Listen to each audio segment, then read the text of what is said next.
Hello students, हमारा नया chapter अब शुरू होने वाला है। साना साना हाथ जोड़, जो कि जिसके लेखक हैं मधु कांकरिया जी। सबसे पहले ये हमारा जो वीडियो है वो हमारा इंट्रोडक्टरी वीडियो होगा, क्योंकि चैप्टर हम बाद में स्टार्ट करेंगे। सबसे पहले इस चीज़ को समझ लो कि ये चैप्टर में है क्या। ठीक है, तो ये जो वीडियो बनेगा हमारा, जो ये वीडियो है वो इंट्रोडक्टरी वीडियो होगा। चैप्टर अपना नेक्स्ट वीडियो से स्टार्ट करेंगे।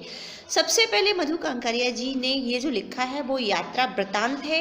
इन्होंने पहाड़ी क्षेत्रों की यात्रा की है और उस यात्रा में प्राकृतिक जो सौंदर्य है उसको हमें एक्सप्लेन किया है, हमें बताया है, हमें उससे मतलब अभिभूत करवाया है कि प्रकृति का प्राकृतिक सौंदर्य है क्या। ठीक है, सबसे और दूसरी बड़ी बात है प्रकृति की अद्भुत सत्ता।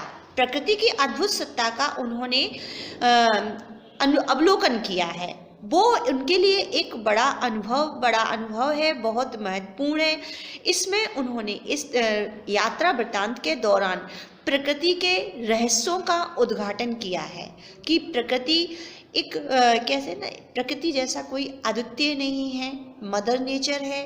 तो इन सब चीज़ों को उन्होंने प्रकृति का सानिध्य पाकर अपनी यात्रा के दौरान इन सब चीज़ों को एक्सप्लेन किया है कि तो तरह तरह की चीज़ों को उन्होंने हमें, प्रकृति के तरह तरह के मनोरम दृश्यों को उन्होंने हमें दिखाने की कोशिश की है। लेकिन दूसरी बड़ी बात उन्होंने ये भी बताने की कोशिश की है कि मानव की जो सत्ता है प्रकृति के सामने तुच्छ है। प्रकृति के सामने मानव की सत्ता तुच्छ है, मानव व्यक्तित्व भी बड़ा तुच्छ है। तुच्छ का यहाँ पर कहने का मतलब है बहुत ही छोटा है। आपने भी इस चीज़ को महसूस किया होगा, प्रकृति के या इस प्रकृति की विराट सत्ता को महसूस किया होगा, क्योंकि हमने कई ऐसी भी समस्याएं, प्राकृतिक समस्याओं का सामना किया नहीं है तो देखा तो है, सुना है। इस चीज़ को तो हम भी मानते हैं कि हमारे चाहे कितना भी हम विकास कर लें, लेकिन हम इन प्रकृति के सामने नतमस्तक हैं। सुनामी जैसी, ज्वालामुखी जैसी कई समस्याएं हैं, कई चीज़ें ऐसी हैं जहाँ पे हमारा अस्तित्व एक तिनके की तरह उड़ता हुआ हमें नज़र आता है। तो इन्हीं चीज़ों को वो कहते हैं, लेखिका ये चीज़ महसूस करती है कि प्रकृति की विराट सत्ता में मानव का व्यक्तित्व कितना छोटा है।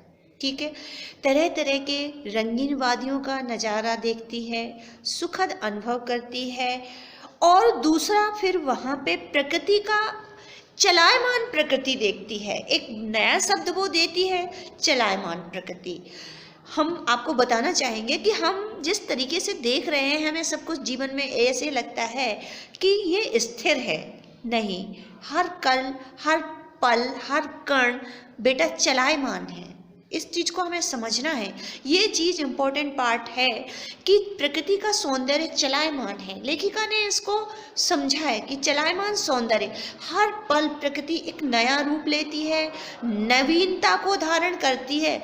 इस बात को भी लेखिका ने समझा है और हमें समझाने की कोशिश की है कि इसकी सुंदरता भी कैसी है, चलायमान। हमेशा जो आप अभी देख चुके हो, आप देखेंगे कि जिस पल में जी रहे हैं वो पल कभी भी दोबारा नहीं आने वाला है। आपके भी जीवन में ना वो पल कभी रिपीट होने वाला है, वो समय कभी नहीं आने वाला है। और आप हर एक चीज़, प्रकृति की हर एक चीज़ आगे की तरफ अग्रसर, मतलब जीवन के पथ पर अगर इस तरीके से मान लें तो जीवन के पथ पर हर एक कण कण बढ़ रहा है। इसलिए लेखिका ने बहुत प्यारा नाम दिया, चलायमान प्रकृति का सौंदर्य उसने अवलोकन किया हुआ है। ठीक, तो इस चीज़ को भी वो बताती है। दूसरी वो चीज़ कहती है कि मैंने इस मतलब चैप्टर में उसने वो एक और चीज़ बताती है, जितेंद्र नारगे का व्यक्तित्व भी बताती है कि जितेंद्र नारगे जो इसमें है, जो उसका गाइड बनता है, गाइड का काम करता है, वो भी उसका अच्छा गाइड है, उसका ड्राइवर भी रहा। ये दोनों का काम, जितेंद्र नारगे का भी व्यक्तित्व इसमें मतलब एक प्रशंसनीय व्यक्तित्व के रूप में आया है। तो इन सब चीज़ों का, और हाँ, श्रम सुंदरी एक चीज़ और भी है इसमें, जिसने लेखिका ने एक बहुत प्यारे नाम से उन्हें नोटिस किया हुआ है, वो हैं श्रम सुंदरियाँ। उन्होंने पहाड़ पे रहने वाले लोगों की आर्थिक, सामाजिक और प्राकृतिक स्थिति को बहुत अच्छे तरीके से एक्सप्लेन किया है, समझने की और समझाने की भी कोशिश की है। और वहाँ पे चूँकि उन्होंने बताया है कि पहाड़ों पे रहने वाले लोगों का जीवन सामान्य जीवन नहीं है, सामान्य जीवन से यानी कि समतल पर रहने वाले लोगों से कई गुना डिफ़िकल्ट है, कई गुना कठिन है। इसलिए वहाँ पे रहने वाले लोग अपने जीवन के लिए जिद्दोजहद करते हुए नज़र आते हैं। ये चीज़ लेखिका एक्सप्लेन करती है, क्योंकि वहाँ पे उसने देखा है कि वो जो वहाँ पे पहाड़ने थी जो वो कई एक जगह उसने चाय के बागानों में देखी, कई एक जगह उन्होंने रास्ता जहाँ पे निर्माण हो रहा था वो भी वहाँ पे उन्होंने देखा।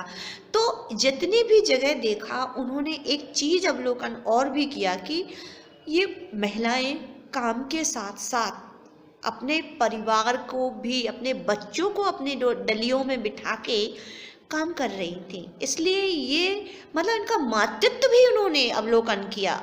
मतलब महिलाओं का जो मातृत्व अवलोकन करना था, उन्हें देखना था कि ये मतलब काम तो है ही, पर बच्चे को साथ रखना, किसी माँ के साथ मातृत्व का अवलोकन करना है, क्योंकि बच्चा को कोई प्रॉब्लम ना हो, माँ काम भी कर रही है और अपने बच्चे के साथ उसके हर प्रॉब्लम में को मतलब खड़े होकर उसका समाधान कर रही है।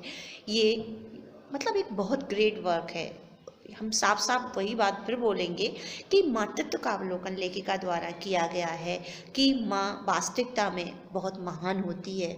सभी सुख दुख में वो बेटा अपने बच्चे को याद रखती है। ठीक, तो ये जो हमारा चैप्टर है, इस तरीके से हमारा ये चैप्टर शुरू करेंगे हम। God bless you children. घर पर रहिएगा, सुरक्षित रहिएगा। God bless you dear.